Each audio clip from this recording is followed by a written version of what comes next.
Hey everyone, I'm Armor Gaming, welcome back to my channel and welcome to Monster Analysis. Up for analysis today is Yndra. You won't find a faster reptile in Monster Legends. Not true anymore. Yndra's armor is fully charged with electricity and ready for war. And here we have Yndra as a child, as a teen, as an adult. I gotta say, I really like this monster. When I first saw this monster, I immediately thought of General Darmith. I thought maybe it was gonna be the next set of monsters introduced in Team Shop. You know, once they release all the general pets, what's gonna be next? Some people are speculating it's gonna be General Troops. And I was thinking, well, this monster looks like he can be Darmith's troop. I mean, except for the fact that he's yellow and a thunder monster. But yeah, anyways, some people are saying this is a combination of Darmith and Voltic. And yeah, I can totally see that. Anyway, Yndra's design, I really like it. And just so everyone is aware, as of the time I'm recording this video, there are currently 17 Thunder Legendary monsters. So this analysis will be comparing Yndra to the other 16 Thunder monsters. So Yndra has a power of 3,278, and this is actually really bad. It puts him in 13th place. Considering there's 17 monsters, there's only 4 monsters weaker than him. And as for his life, he has 23,524, also not a very good stat. This puts him in 11th place. And as for his speed, 3,432, once again, not a very good stat. This puts him tied for 11th place along with Uria's pet and General Uria. So overall, compared to the other Thunder monsters, his stats are rather poor. All of his stats are like in the bottom 1/4 for Thunder Legendary monsters.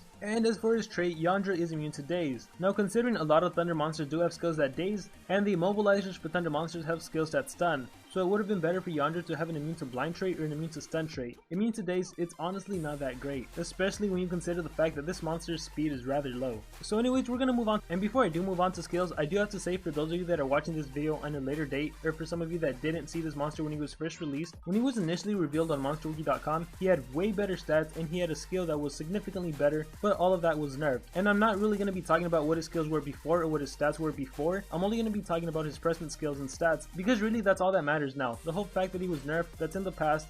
Yndra's new stats are here to stay unless Social Point was to change them back for some reason, which I highly doubt that. So we're going to operate under the assumption that the stats presented in this video and the skills presented in this video are going to stay. If they were to get changed, I will of course remove this video and make an updated analysis. Anyways, for default skills we have Spark Strike and Flashing Fury, nothing interesting there. His special is called Piercing Storm. Deals massive thunder damage to all enemies, may shock all targets. This is a thunder based AoE that deals 70 damage to all of the enemy monsters, and it shocks the enemy targets. Shocked is a negative effect that pretty much makes it so every single attack you use against the opponent, it's always going to hit. So pretty much if the enemy is shocked and you use a skill that doesn't have a 100% accuracy, like an AoE that has a 90% accuracy, or most single hit skills that have a 95% accuracy, the skill is always going to hit. On top of that, they also get negative healing, so if they try to heal themselves, they're actually going to lose life, and they get shield block, which basically removes any shield on the enemy monster, and it prevents that monster from applying a shield to them. So Shocked is really good, and Shocked especially comes in handy against Earth monsters, who are the really tanky monsters that can apply a lot of shields on themselves. So all in all, I would have to say Piercing Storm is a pretty good skill. My main problem with this skill, and you guys are probably tired of hearing me say it, is that this is a thunder based attack as opposed to a special based attack. If this skill was special based, it would have been a whole lot better, because if you ever use this monster in Team Wars, you're obviously going to fight another thunder monster, and since you have a thunder based attack, it's going to deal less damage than a special based attack would have dealt. So yeah, that's Piercing Storm. In skills group 1, we have Voltage Discharge, Static Jolt, Galvanizing Stream, nothing too interesting in skills group 1, so on to skills group 2. So we start things off with Atomic Shock, deals heavy special damage, may shock target, requires cooldown. So this is a special based attack that deals 50 damage to a single enemy monster, it costs 28 stamina, and has a low 1-turn cooldown. So Atomic Shock is a pretty good skill in my opinion. It can come in handy in multiple situations. The shield block really helps against earth monsters, the negative healing really helps when you're going up against nature monsters, and the fact that the enemy monster that is shocked will always get hit, that helps against any single element. Oh, and by the way, and all of you can correct me if I'm wrong, if you were to use Atomic Shock on that enemy monster, yeah, you're going to deal no initial damage, but the negative effect Shocked is basically going to overrule spacetime. Sort of how in a similar fashion, if an enemy monster has increased accuracy and you blind them, the blind overrules the increased accuracy. Shocked essentially does the same thing with spacetime, so Atomic Shock is a skill I definitely recommend. Next up is Faster Than Light, deals moderate thunder damage, gains haste, requires cooldown. So this is a thunder based attack that deals 45 damage to a single enemy, it costs 28 stamina, and for some reason it has a high 3-turn cooldown, and haste, as you all know, that increases your speed by 20%, however you only have a 40% chance of actually landing haste. Now because of how often your monster will fail to get haste, I really can't recommend this move. For one, it's thunder based, so it doesn't help you in a thunder war, it's 45 damage, so that's already low, and the cooldown is really too high. This skill, Faster Than Light, I do not recommend it. Next up is Sacrificial Bolt. The attacker loses 25% of its life, gains double damage, gains precision, requires cooldown. This is a self buff skill that costs 31 stamina, has a 4-turn cooldown, and it does 3 things to your monster. You lose a fourth of your life, you get increased accuracy, and you get double damage. Oddly enough though, you only get double damage for 1 turn, and you also get increased accuracy for only 1 turn. So as for the skill itself, I am really not a fan of it. I do not understand why it's a 4-turn cooldown, you're losing your life, and you're only getting damage boost and precision for 1 turn. If it was 2 turns, I'd be a little more understanding, but 1 turn, that just doesn't make any sense to me. With that being said, however, Yndra does have some skills in skills group 3 that can easily be comboed with sacrificial bolts. So there is a reason for this skill, and depending on whether or not you want to use the combo, you may or may not want to run the skill. So let me move over to skills group 3. Waves and Particles. Deals very heavy special damage. Attacker will ignore the first attack received within the next 2 turns, requires cooldown. This is a special based attack that targets a single enemy, dealing 60 damage, costs 31 stamina, has a 4-turn cooldown, and it gives you space time for 2 full turns. Wow, just wow, this is an absolutely amazing skill, especially for an attacker. The fact that it's special based, it's 60 damage, and it gives you space time, not for 1 turn, but for 2 turns, that is really powerful. Considering Yndra is a thunder monster, that means you're going to be facing off lots of Voltics and Xylas. So in a team wars, if you encounter a Voltic and you have better speed runes than your enemy, keep in mind that Voltic does have a faster base speed than Yndra, then you can start the game off by attacking the enemy Voltic with Waves and Particles. And if that Voltic was to survive, then it can attack your Yndra as many times as it wants to, and it's not going to be doing anything. It's not even going to scratch your Yndra thanks to space time. You're basically safe from all attacks for the next 2 turns. Now you're not safe from negative effects. You can still be blind, you can still be burned, you can still be stunned, you can still be frozen. There's all these negative effects that can still land, but you won't take any damage. So Waves and Particles can actually combo well with Sacrificial Bolt. Sacrificial Bolt is supposed to drain 25% of your life. If you start the game off with Waves and Particles and on the following turn use Sacrificial Bolt, you can forget about losing 25% of your life. You're not going to lose anything, so it's really just a free self buff. In my opinion though, it's still a rather weak buff for a 31 stamina cost and a 4-turn cooldown, but nonetheless it is still a buff, and you'll still have space time for 1 more turn, which means on the following turn you can combo with something else and you have double damage and increased accuracy, so you're not going to be missing. Anyways, the following skill is called Acceleration Principle. Deals moderate thunder damage, gains 1 extra turn, requires cooldown. This is a thunder based attack that deals 45 damage to a single enemy, it costs 28 stamina, has a 3-turn cooldown, and it gives you an extra turn.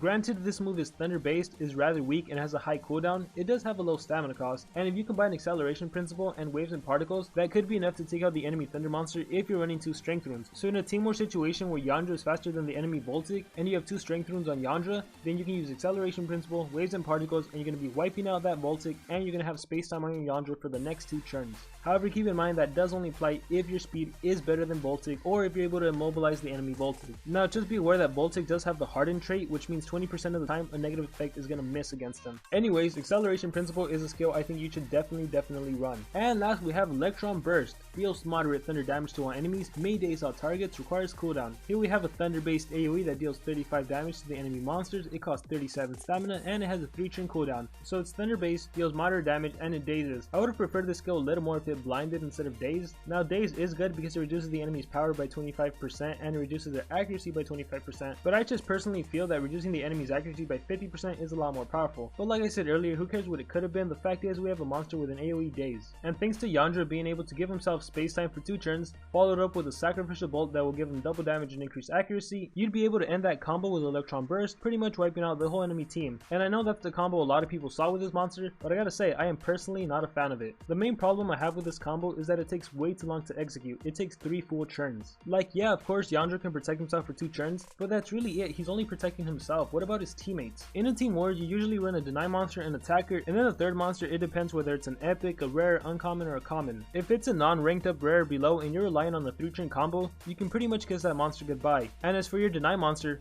most likely that deny monster can only immobilize for 1 turn, at best maybe 2 turns. There are very few monsters that can successfully immobilize the enemy team for 3 turns. So relying on Waves and Particles, Sacrificial Bolt, Electron Burst, that is really not going to work in your favor to get as many coins as possible in team wars. And once again, I want everyone to keep in mind that space time only protects you from damage. You can still be hit with negative effects. So let's say you do manage to use Sacrificial Bolt. Well, you can still get stunned, you can still get frozen, you can still get possessed, you can still be blinded and lose that increased accuracy. There are just a number of different things that can go wrong. What if the enemy has a skill that can remove positive effects, while your space time and your buffs are all gone? So the best advice I can probably give everyone, if you were to use Yndra in team wars, most likely you just want to to start the game off with Acceleration Principle, and then Waves and Particles, and you want to eliminate the enemy Thunder monster, make it a 3 against 2 battle. So with that being said, my recommended skill set for this monster is Waves and Particles, Acceleration Principle, Atomic Shock, and Electron Burst. And quite honestly, for that 4th skill, because most of the time you're going to be starting the game off with Acceleration Principle and Waves and Particles, you probably don't need the AoE, but at the same time you never know when you might need one, so it's better to have it than to not have it. And as for runes for this monster, Yndra is an attacker, so you go with your typical attacker rune setup, 2 strength runes and a speed rune. If you can't outspeed the enemy Thunder monster, which will most likely be a Voltic, then you are really going to have to rely on your deny monster. So with all that being said, that is going to conclude my analysis on Yndra. Please let me know what you thought about the video. Please let me know what you think about this monster. Do you think he's good? Do you think he's not so good? How do you think he compares to the other Thunder monsters, specifically the Thunder attackers like Xyla and Voltic? I kind of feel like I already know what the responses are going to be like, but still, I want to see all of your guys' opinion. Maybe someone will have something insightful to say. So whatever's going on through your mind, let me know in the comments below. Also, be sure to let me know what monster you want to see analyzed next, and like always, remember to dream big and pursue your passions.